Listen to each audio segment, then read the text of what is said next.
I worked at a body farm in Knoxville, Tennessee for the past 5 years as a forensic entomologist. For those who don't know what a body farm is a research and training facility where human decomposition can be studied in a variety of settings. In plain English, we watch dead people decompose.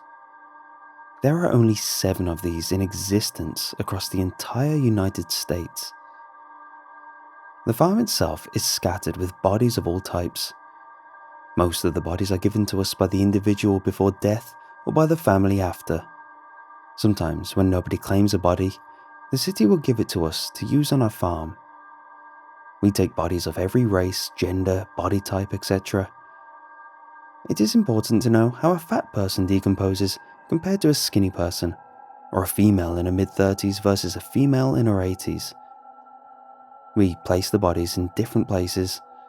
Some are left out in an open field in the sun, some are in the forest, some are in the water, and others are placed in cages to stop birds like vultures from being able to pick at the bodies. We do not cover or cage all bodies since there are birds in nature. Having a body farm is a very important part of law enforcement, helping solve murders and questionable deaths. A missing person could be found days, weeks, or even years later. By having a body farm, we can determine how long the person has been dead. The shape the body is in will give law enforcement lots of important details. If a body has been dead a few days, you might just see the beginning stages such as the smell of a rotting corpse and the maggots. There are lots and lots of maggots. As time goes on, the body may be bloated with all the gases, and later on the skin will turn a brownish colour. It's a little like when a banana goes bad, it turns brown and mushy. Bodies are a lot like that. It also lets us study the environment after the body is decomposed. Did you know the vegetation where the body has rotted will die, leaving only a bare patch of dirt afterward? Even more interesting, when vegetation grows back in a place a body was at, after the grass will be healthier and taller than the surrounding vegetation. Next time you're on a hike and you see a taller patch of grass, someone may have been murdered there. Kind of cool, right? The way the body farm is set up is a large, fenced-in rectangle area with the admin building in the front. Once outside, there is a large field with a small tree lining the side fence with a gate. At the back, there is a pond/swampy type area. On the right, it is a wooded area extended back away to the bordering fence. The total size is almost 5 acres. On the adjoining side of the wooded area fence is a restricted military area. Nobody knows exactly what they're doing on the other side of the fence. Hardly anyone even knows it exists, because publicly, they don't exist. For the past 5 years I've worked here, I've always wondered what they were hiding in there. The area is locked down like Area 51. There is the barbed wire topped fence, security cameras, armed guards posted 24/7, and motion detection lights around the perimeter. I could never stop thinking of why they would want to place something that important on a body farm, and what type of weird experiments they might do inside those walls. I had to somehow find out. Some days I would walk close to the enclosure. You could see nothing since whatever they were hiding was on the other side of the wooded area. But I just wanted to see how close I could get to the fence before they sent someone or the motion detection cameras caught me. The answer is about 15 feet from the fence before you are noticed.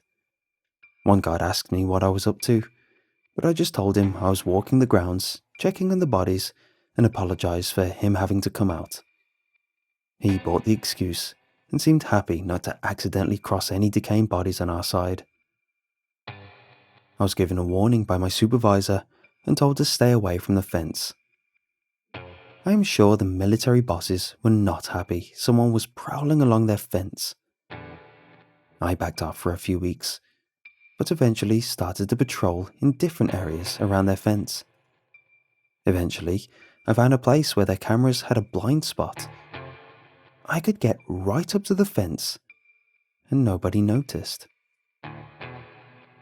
Over the next few weeks, I continued to visit this part of the fence and stay there for longer and longer, and luckily, nobody ever came to check things out. I threw some sticks over the fence to see if it would trip a motion detector, but again, nothing happened. A dead zone. This might be the place I've been searching for. Curiosity has always gotten the best of me. I started to make my plan to break in and see what they were doing over there. I put a wire cutter in my work backpack and cut a small section of the fence until it was large enough for me to squeeze through. I waited for 8 weeks and the fence was never repaired. It looked like I had my way inside. I just had to work up the nerve to sneak in. I finally decided to do it. On the day of my attempt, I left work early for an appointment and then came back later to finish my shift. It gave me a great excuse for working over to catch up on my hours. After everyone left, I clocked out and moved my truck to a parking lot close by. I changed my clothes, then walked back to the body farm and snuck in the side gate using my keys. I made my way to the fence and took a small break. I quickly thought about what might happen if they caught me. Would they kill me? A body farm would be a perfect place to dump a dead body, right? I took a deep breath to calm my nerves and pushed on the slit in the fence. As I slipped through the fence, I accidentally scratched the inside part of my hand, grabbing the cut fence. Some blood started to appear, but hopefully it wouldn't leave any on the fence. I'll have to wash it off tomorrow during my shift. I made it through the fence and waited for motion lights or alarms to go off, but there was only silence. I was in. I slowly walked through the forest, trying my best not to make a sound or move quickly enough to catch anybody's attention. Eventually, I made my way to a clearing in the trees and looked out to see an open field, then 3 buildings. There was nothing here. It was just 3 small buildings in an open field. One building was larger than the other 2. I assumed that is where the headquarters was. For all the secrecy and security, they are running a small operation. Whatever they are doing must be inside one of the buildings. I need to get closer to the buildings and maybe I can catch a glimpse inside. I snuck around to the back side of the building. The rear side was closer and gave me a better view. I think I found what I was looking for. Behind the closest building, there were 4 of the body cages with what looked like 4 bodies inside. They looked like the same ones we were using to keep birds off the dead bodies on our side. Why would they do body farm experiments when they could just use our body farm instead?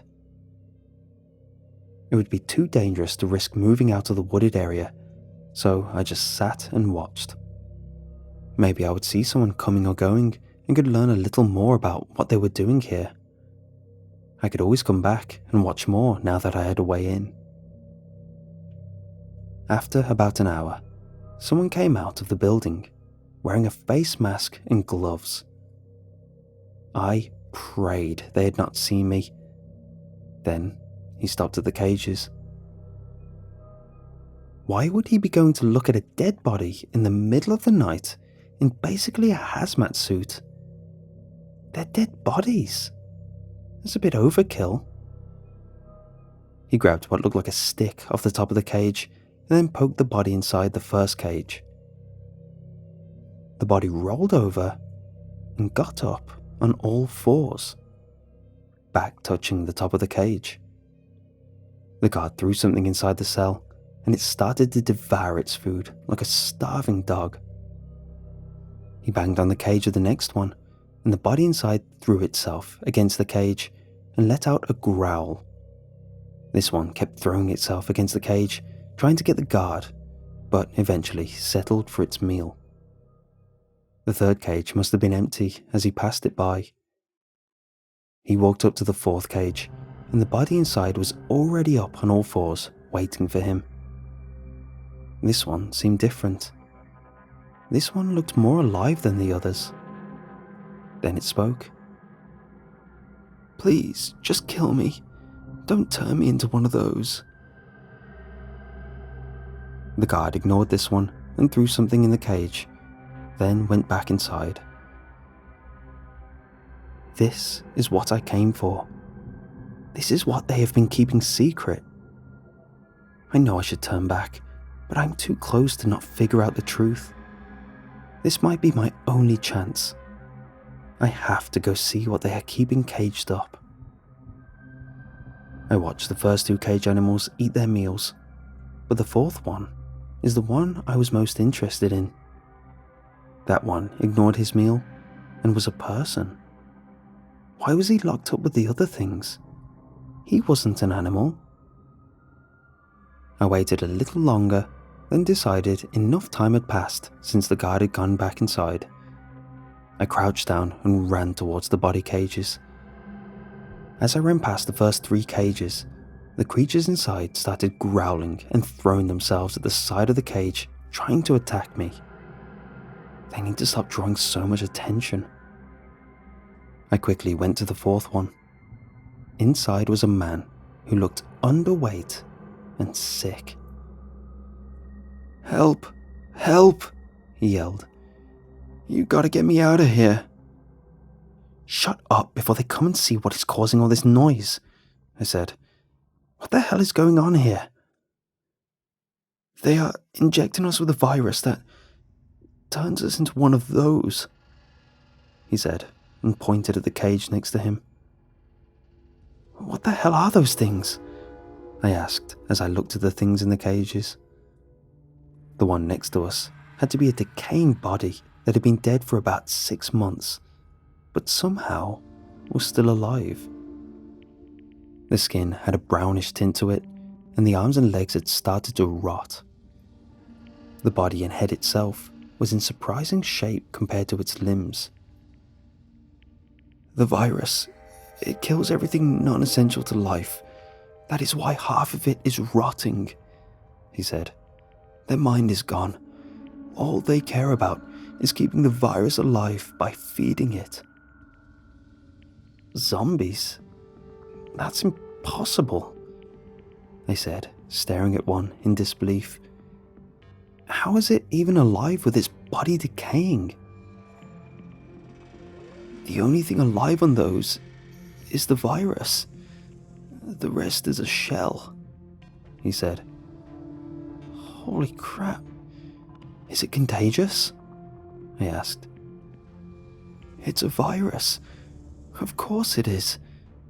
Right now, it only spreads by open cuts, but it's evolving. It could eventually turn airborne." He was still talking when he was interrupted. "What the hell is going on out there?" a guard yelled. "Shut the hell up before I beat you with a stick again."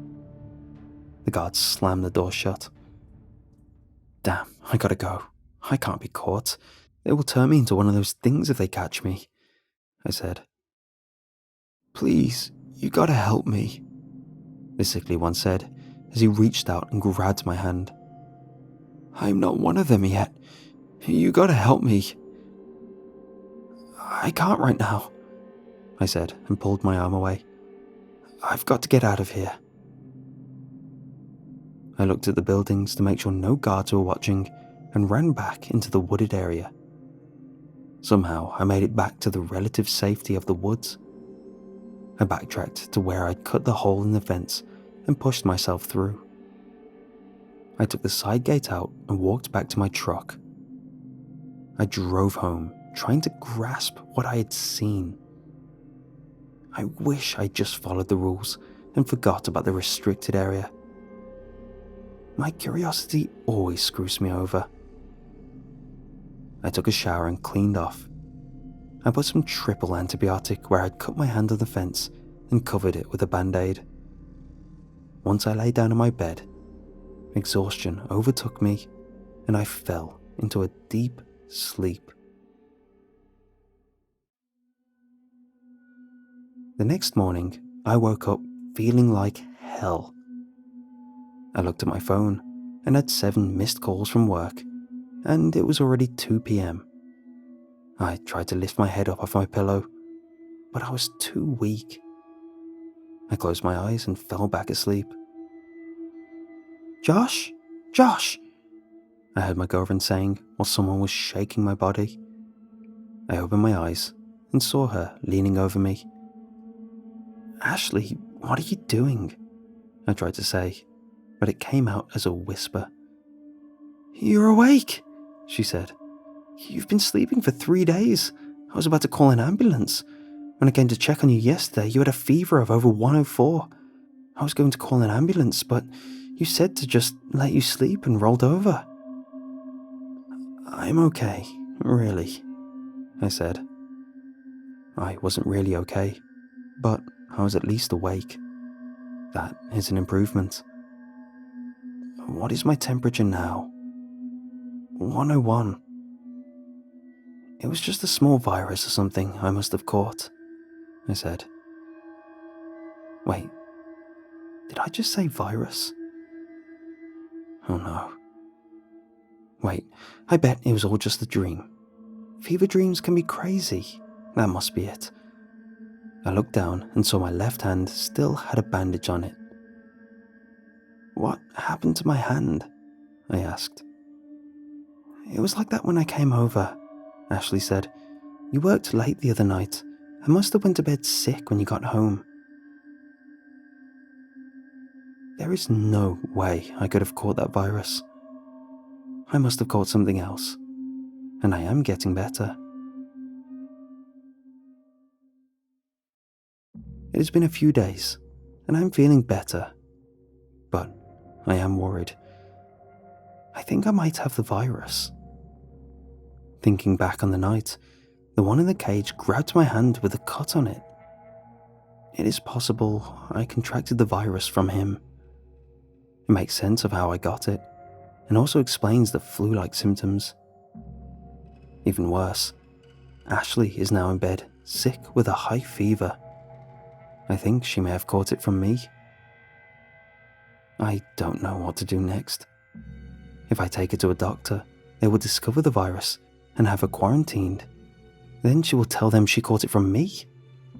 Once the military doctors discover we caught the virus, they will either have us killed or put into the cages as another experiment. The only other option we have is to run when she is feeling better. I don't know how I'm going to explain this to her.